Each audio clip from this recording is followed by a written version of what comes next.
ಕೆಂಪಲ್ ಇದು ಅರ್ತಿಂಗ್ ಪ್ಲೇಟು ಅರ್ತಿಂಗ್ ಮಾಡತ್ತೀರಿ ಮನೆಗೆ ಅಂದರೆ ಇದು ಮಿಕ್ಸರನ್ನು ಈ ಥರ ಮಿಕ್ಸ್ ಮಾಡಬೇಕು ರೀ ಉಪ್ಪಿನಾಗ ಮಿಕ್ಸ್ ಮಾಡಿ ಅರ್ತಿಂಗ್ ಹಾಕ್ಬೇಕು ರೀ ಇಡ್ಲಿ ಮತ್ತು ಇದು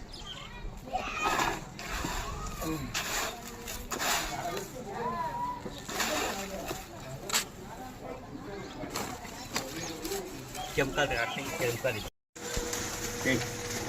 ನಿಧಾನ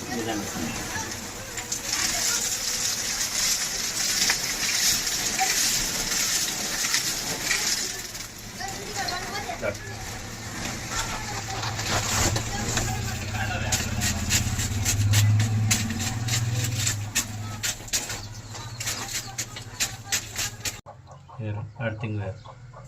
ಈ ಥರ ಫುಲ್ ಇರ್ಬೇಕು ರೀ ಅರ್ತಿಂಗ್ ಅಂದ್ರೆ ಯಾವ ಥರ ಅರ್ತಿಂಗ್ ಮಾಡೀವಿ ಏನು ಕತೆ ಅಂತೇಳಿ ಎಲ್ಲನೇ ಇಟ್ಟಿರಿ